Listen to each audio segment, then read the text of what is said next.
I'm Lahooti, Research Associate at Imperial College London, and I'm talking about near-wake resolving FSI of wind turbine using high-fidelity simulation. This is the work that I'm doing with Rafael Palacios and Spencer Sherwin, both professors at the Department of Aeronautics, ICL, and they are both presented at this presentation, and I'm presenting our work, and the results are pretty much preliminary, and it's an ongoing work, but I'm going to share our motivation and introducing the method. The basic of the method, the backbone is the thick strip method, numerical formulation that we're using, the hybrid parallelization, numerical test, and concluding the work that I'm doing. And the importance of the HPC and the high fidelity simulation and the FSI simulation is a core of my talk. So our motivation is actually twofold. It's based on the high fidelity simulation and fluid structure interaction for the modern wind turbine design. As you know, modern wind turbines aim at increasing the output power of each individual turbines, and as you can see here, the trend is over the time these structures, these turbines become larger and larger, and we were expecting that after 2025 we would have turbines like 300-meter height with blades of 100+ meter length. These are massive structures with large flexibility that introduces the possibility for dynamic motion of the structure, as well as a strong fluid structure interaction of the blade, the tower, the whole structure with the incoming wind flow. As you can see here, this is a actual picture from one blade. It's about 80 meters, and you can see how big are these structures. These flexibility of the turbines introduces a new criteria for the design. One of them is the VIV of the blade over the parked condition. In the parked condition, sometimes we have the wind speed exceeded the design threshold, or for the maintenance, we have to put the turbine into blade into the parked condition or just leave them to idle. In those conditions, the pitching mechanism would be off, and the blade can experience flow with very high angle of attack. The Reynolds number, of course, is very high in real situation, as you can see in this picture from the Gonzalez 2019, which used the DS method to solve the flow. We have a massively separated flow over the blade, and this can trigger the vortex-induced vibration VIV of the blade, put some fatigue loading or excite the structure to its resonance frequencies, and eventually failure of the blade or the whole structure. The turbulence around the blade is also, we have an anisotropic turbulence, and to capture the motion correctly, we need to have high fidelity simulation of such physics to be able to predict and consider it in our design. However, doing the high fidelity simulation, the number of degree of freedom increases with Reynolds to 9 to 4, and the flops scales as Reynolds to 3. This is a very challenging simulation. And one way around this is to use the strip-based theory. In general, the basic idea of a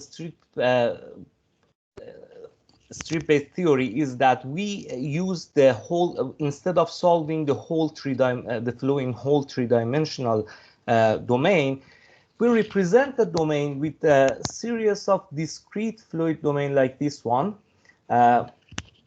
Each of them has a finite thickness in a span-wise direction with LZ. The thickness, each of these are called fluid strips, and because of this finite length in the Z direction, we call them thick strip. The importance of the finite length in the z direction enables us to capture the local span-wise velocity correlation and capture the three-dimensional effect and effectively get the wake turbulence. These separate domains are connected to each other via the structural dynamics, as we can see later. So this is the basic of the thick strip method that help us to actually do such a high fidelity simulation. Now let's have a closer look at how it would help. Imagine if we have a Reynolds number flow with Reynolds number 150,000 over a knockout double O12, and we want to just predict the forces correctly with the high fidelity simulation. We need at least 8 Fourier planes, these two vertical lines that I highlighted in white here. 8 of these Fourier planes in 10% of the chord. It means that for a blade with like 100 chord length, we require at least 8,000 of these planes to be able to simulate and get the results correctly. And of course, each of these planes are two-dimensional XY planes. For example, in this simulation, we use 2,500 spectral elements in each of these planes for our simulation. Now, if we use the thick strip method, and for example, if we use 20 strips with the LZ, the finite length in span-wise direction, like 20% of the chord, we would have we only need 320 of the Fourier planes, which means 90%, 96% reduction of the computational loads.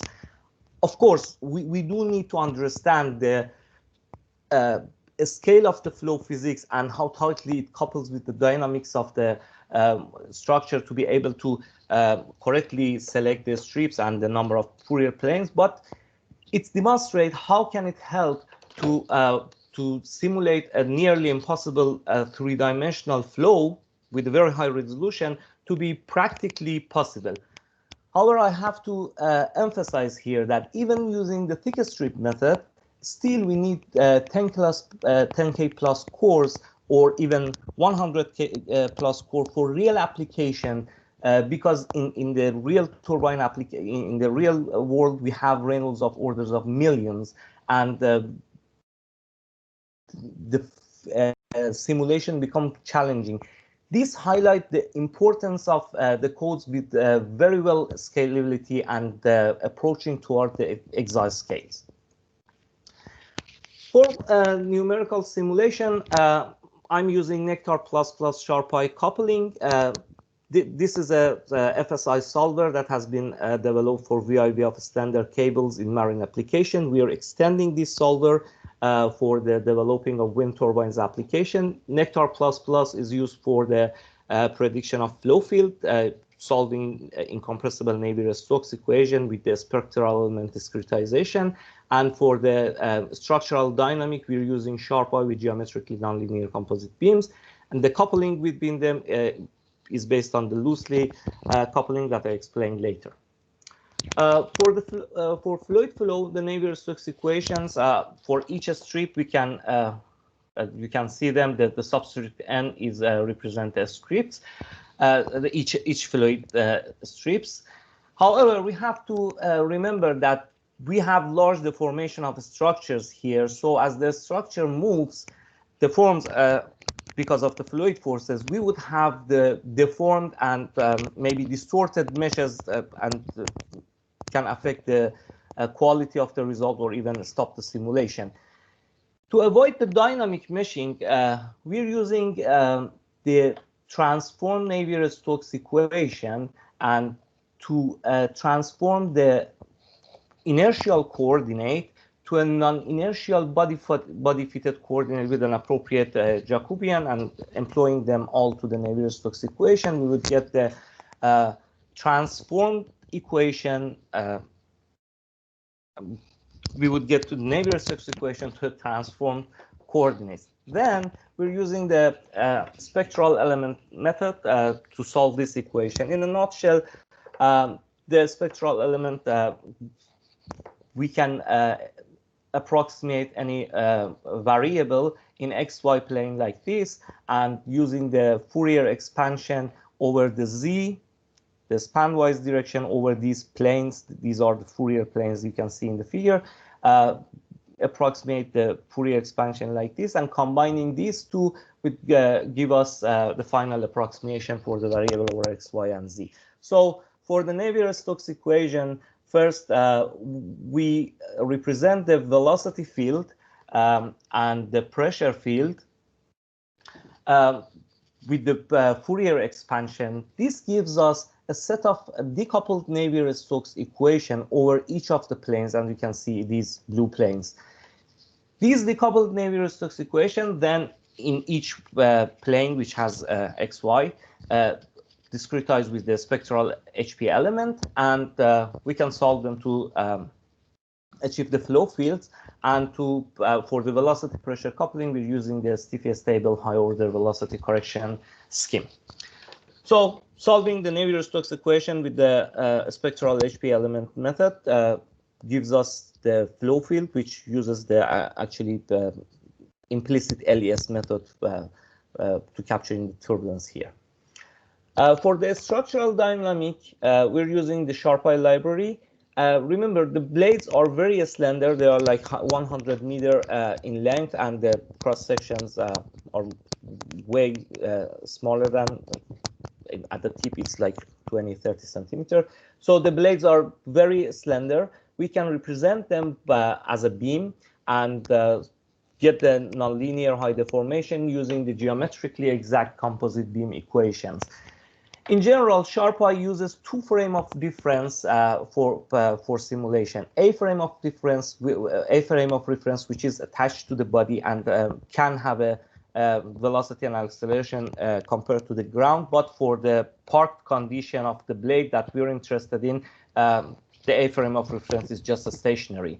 And the B frame of reference, which is a local frame of reference on the elements and represent the local orientation of the beam cross section. So formulating using the Hamiltonian principle and finite element discretization, the final equation for the motion of the body, for the motion of the structure can be formulated as shown in the slide, and it's solved with the SHARPy. Now we have the solution for the Nektar and for the SHARPy. The coupling between them is very simple. We're using the loosely coupling, which is very robust for the high mass ratio, as in our case that the structural mass is way higher than the air density. So first we have the variables from SHARPy, x, velocity, and acceleration. We use these to update the mapping that we're having to update the new coordinate system after the body is deformed. We solve the Navier-Stokes equation. When the Navier-Stokes equation solved, we can get the fluid forces in each strips. Then appropriately we interpolate them to the structural nodes. Now we have the fluid force on the structure. We can solve the structure to get the displacement, velocity, and acceleration, pass them to the Nektar, and solve for the next time step. One of the new features that we add to the FSI solver is the effect of the structural torsion. As I mentioned, the solver has been developed for the slender cable for marine application. In such a cable, in such application, the torsional motion of the structure didn't matter. But here, it's very important for the turbine blades. As you can see in the figure, when we have a pitch due to the torsion of the structure, effectively changes the angle of attack of the flow, and of course changes the force and moment and the final deformation. So we have two ways to incorporate these effects: using the rotational mapping or using the correction of inlet velocity. For now, we implemented the correction of inlet velocities, which generally uses like implemented like this. After solving the structural dynamic, we would have one variable called Cartesian rotation vector.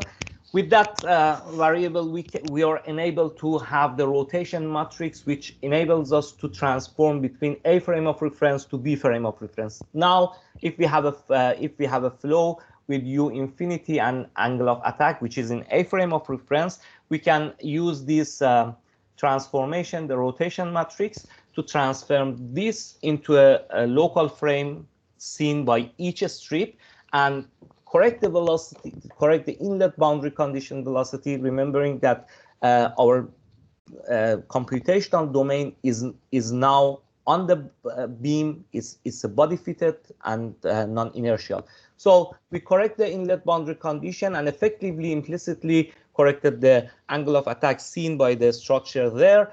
And this way we can incorporate for the effect of the torsional motion. But I must emphasize that this approach is appropriate for the cases that the beam has the final static deformation. If we have for the dynamic response of the blade, we need to do the rotational mapping term into the Navier-Stokes equation, which is our future plan. The other thing is the use of the hybrid parallelization that we're using for the HPC and the simulation of the code. Very simply, we divide the MPI communicator into rows and columns like a matrix. The rows are for the domain decomposition, as you can see here, like these colors, green, red, purple, and yellow.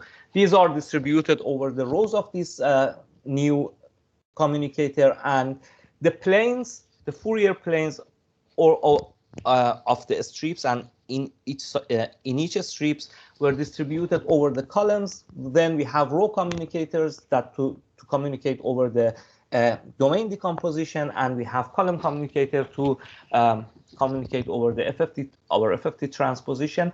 This is actually help us with two ways.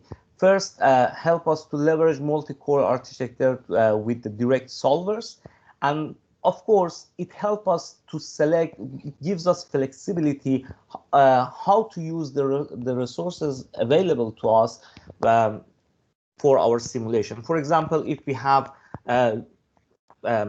few number of planes and we have a large number of XY element in XY, we can select how many processors go to the XY decomposition and how many processors goes to the FFT transposition for the Z direction. So it gives us a very nice flexibility, and of course helping us with the using multi-core architecture for the direct solvers. I'm representing here a couple of numerical tests to show the capability of the FSI code. I'm sorry, why this showed like this? Okay, I'll read them. This is the cable with this is reproducing a problem from the Bow et al. It's a long cable. We're using 16 fluid strips to represent the full domain. The Reynolds number is 500. I'm sorry, I don't know why it's shown like this. The total length is 32 pi, non-dimensional, of course. It's like 100, and the diameter is 1. So we have a very slender structure here. In each plane, we have 283 spectral elements. And as we can see here, because of the VIV, the dynamic motion of the cable, we have a traveling wave over the length of the cable, and of course over the time. This is because of the interaction between the time and the cable and the incoming flow. Another problem that I'm going to talk about, this is the last one, this is the static deformation of a slender blade. The problem is taken from here. Reynolds number is 150,000, actually 156,000, and way much higher than the previous problem, and very close to more close to real application. The cross section of the blade is NACA 0012. The actual length is 16 meter, and we're using eight fluid strips to represent the whole three-dimensional domain. Length of the strip, the thickness of the strip is 10% of the core, and you can see here the schematic of the problem and the boundary condition. So at first, when all of the at the start of the simulation, when the blade didn't deform any, all of the strips see the fluid coming with the 4-degree angle of attack. But over the time, as the blade deforms, as you can see, as we approaches to the end of the blade, the root is fixed and the end is free. The apparent angle of attack to each blade section changes from 4 and increases to around 7. So it's about near 3-degree increase in angle of attack, which result in 15% or maybe 20% increase in the load. Here in the left figure, let me talk about the effect of the torsional motion. So we have I did 2 simulations with the SHARPy alone using the UVLM method, the unsteady vortex lattice vortex method to predict the fluid forces. One with the high GJ high torsional stiffness, which eventually the blade would have a low pitch, and the other one with the low stiffness, torsional stiffness with which eventually has the high pitch. You can see when we allow the blade to have a torsional motion, it ends up to deform higher in the XY in the YZ plane. So vertically, the blade goes higher and higher.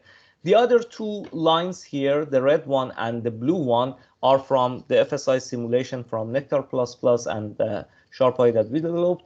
The red one is without the inlet correction, and the blue one is with the inlet correction. And you can see correcting the inlet velocities can reflect the effect of the torsional motion and improve the final deformation predicted with the FSI solver. To conclude my presentation, we're developing a high-fidelity FSI simulation tool using Nektar++ coupling with an efficient LES approach based on the thick strip modeling, with targeting massively separated flows with high angle of attack for simulation of VIV of blades in park condition. These conditions cannot be addressed with low-fidelity simulation and requires a high-fidelity simulation tools. For the HPC, we're using the hybrid parallelization to leverage both the statics equation solvers and direct simulation solvers, and of course using better use and more flexibility in use of our resources. We are also looking to leverage the effort in vectorization like matrix tree and vector application that is now developing by Nektar++ team.